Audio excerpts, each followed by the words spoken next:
Welcome to D6. This is professor Vinod Kumar.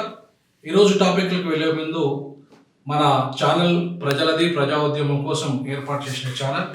దీన్ని subscribe చేయండి, share చేయండి, కామెంట్ చేయండి. అలాగే గంట నొక్కితే మీకు కంటిన్యూగా మేము చేసే అన్ని వీడియోలు కూడా మీకు వస్తాయి. సో దాంతోపాటు మీరు ఈ ఉద్యమానికి కూడా ఆర్థిక సహకారం అందించండి.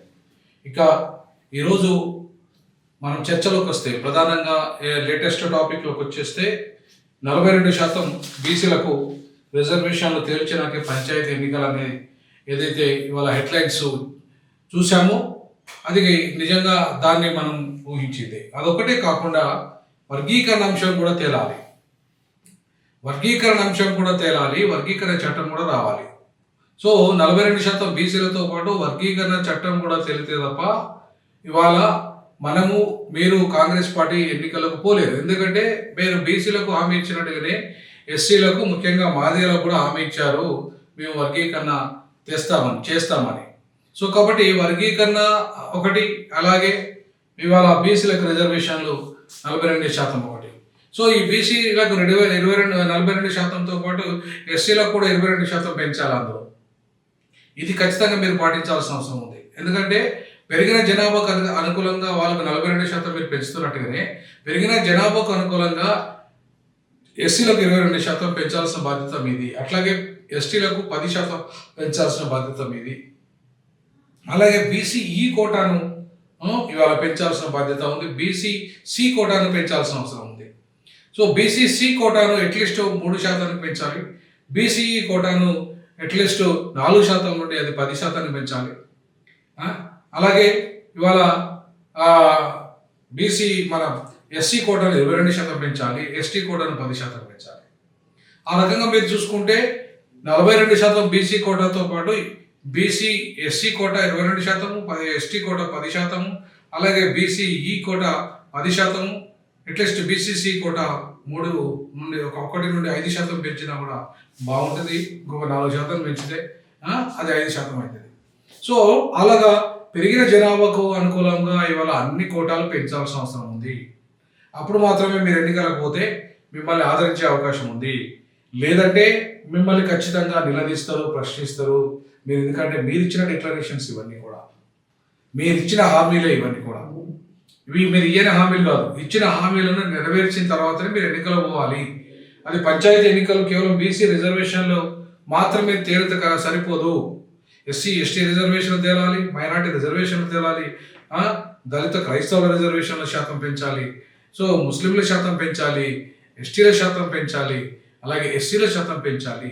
సో అందరి శాతం పెంచాక మాత్రమే మీరు లోకల్ బాడీ ఎన్నికల పోతే మిమ్మల్ని తమ్మికి మెజార్టీతో గెలిపిస్తారు. లేకపోతే ఖచ్చితంగా కాంగ్రెస్ పార్టీని భూస్థాపితం చేసే అవకాశాలు ఉన్నాయి. కాంగ్రెస్ పార్టీకి లోకల్ బాడీ ఎన్నికల్లో డిపాజిట్ కూడా గల్లంతే పరిస్థితి ఏర్పడుతుంది కొన్ని ప్రాంతాలలో. సో కాబట్టి ఇవాళ ఈ అంశాన్ని మీరు తేల్చకుండా కేవలం స్కీములతో మాత్రమే పోతాం, మేము స్కీములు ఇచ్చిపోతామంటే నడవదు. స్కీములతో పాటు రిజర్వేషన్ అంశం చాలా సెంటిమెంటు. సో సెంటిమెంట్ అంశం అనేది చాలా కీలకము. ముఖ్యంగా వర్గీకరణ చట్టం కూడా సెంటిమెంటే. ఇవాళ 7వ తారీఖు ఇవాళ పెద్ద కార్యక్రమం జరగబోతుంది మందకృష్ణ గారి నాయకత్వంలో. 1,00,000 దప్పులు 1000 గొంతుకలేదు కార్యక్రమం ఉంది కాబట్టి, సో అది కూడా ఇవాళ అన్ని వర్గాలకు దానికి మద్దతు ఇస్తున్నాయి. కాబట్టి ఆ అంశాన్ని కూడా మీరు తెలుసకుండా మిగతా వర్గాలు కూడా మీకు ఓటేసే పరిస్థితి లేదు మాదిగలతో పాటు. సో కాబట్టి ఇవాళ వర్గీకరణ అంశం తేల్చాలి, అలాగే రిజర్వేషన్ల పెంపు అంశం తేల్చాలి.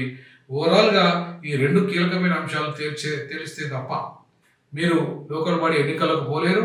సో పోతే మీరు ఖచ్చితంగా ఓడించడం మిమ్మల్ని ఖాయమవుతుంది.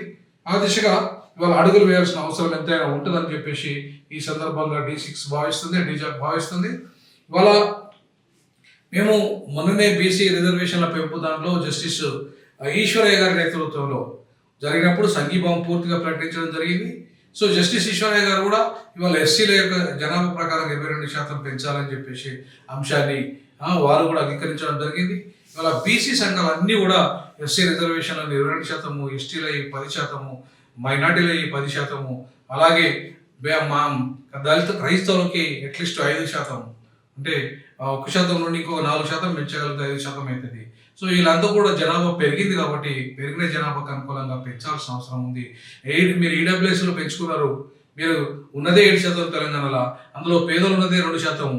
మీరు పేదలు 2% ఉంటే 7% జనాభా, మొత్తం జనాభా 7% ఉంటే మీరు 10% తీసుకున్నప్పుడు లేదు, మీరు ఓపెన్ కేటగిరీలో కూడా మీద దొబ్బినప్పుడు మాకు ఇవి పెంచితే తప్పేది. 32% ఓపెన్ కేటగిరీ, ఆఫ్టర్ ఆల్ మీరు 7% అగ్రవర్ణాలు దొబ్బుతున్నారు, ఈ 10% దొబ్బుతున్నారు, అంటే 47% మీరే దొబ్బుతున్నారు ఇప్పుడు. కాబట్టి మీ 47% తగ్గాలి. ఇవాళ ఎట్టి పరిస్థితుల్లో మా శాతం పెరగాలి. మేము 93% ఉంటే మేము 50% లోపే ఉండాలి. మేము 93% ఉంటే మాకు 93% వాటా రావాలి. మీకు 7% ఉన్నారు, మీకు 7% వాటా రావాలి.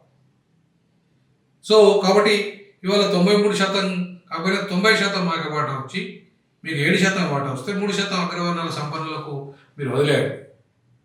అగ్రవర్ణ సంపన్నులు ఉన్నారు కాబట్టి సంపన్నులకు, ఏ కులంలో ఉన్న సంపన్నే కాబట్టి 3% సంపన్నులకు ఇవాళ ఓపెన్ వదిలేద్దాము. అలాగే ఇవాళ ఎట్లయితే 7% అగ్రవర్ణాలకు ఇద్దాము, 90% మాకిద్దాం. 97% పోతే ఓపెన్ కోటాలో 3% పెట్టండి, మాకు అభ్యంతరం లేదు. ఎవరైనా దాంట్లో పోటీ పడవచ్చు.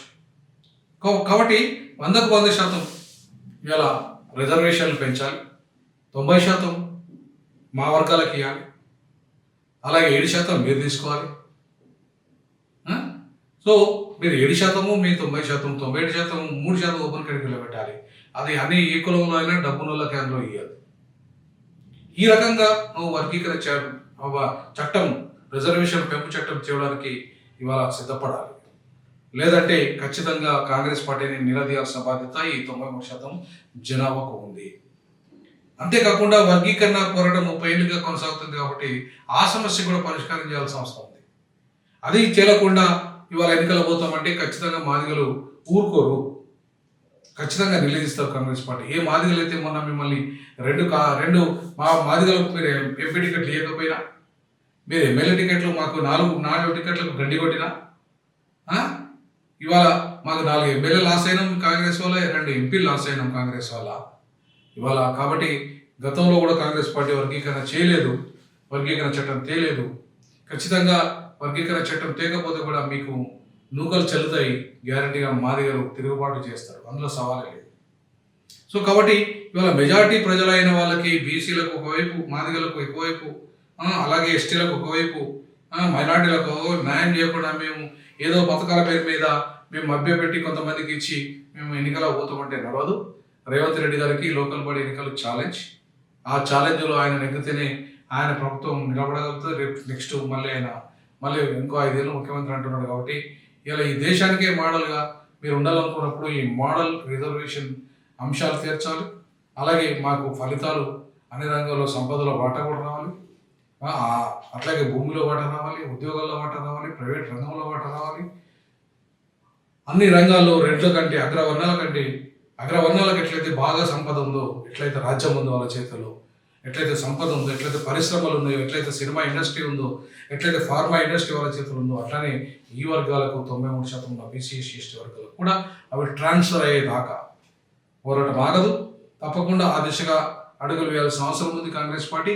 అప్పుడు మాత్రమే కాంగ్రెస్ పార్టీకి నిజమైన దేశంలో కాంగ్రెస్ పార్టీ మోడల్గా ఉంటుంది తప్ప, లేకపోతే తూతూ మంత్రంగా అగ్రవర్ణాల ఆధిపత్యం కోసము వాళ్ళ దోపిడీ విధానాలను, వాళ్ళ యొక్క డైవర్ట్ రాజకీయాలను ఇలా అమలు చేస్తామంటే కుదరదు. ఖచ్చితంగా చైతన్యవంతమైనరు అవుతారు భవిష్యత్తులో కూడా ఇంకా. కాబట్టి ఆ దిశగా అడుగులు వేయాల్సిన అవసరం ఎంతైనా ముఖ్యమంత్రి రేవంత్ రెడ్డి మీద, రాహుల్ గాంధీ మీద, కాంగ్రెస్ పార్టీ మీద, ఖర్గే మీద, వీళ్ళందరి మీద, మహేష్ గౌడ్ మీద, మీ అందరి మీద ఉందని తెలియజేస్తూ సైన్ అప్ చేస్తున్నాను. దిస్ ఇస్ జై భీమ్, జై సామాజిక తెలంగాణ, జై సామాజిక.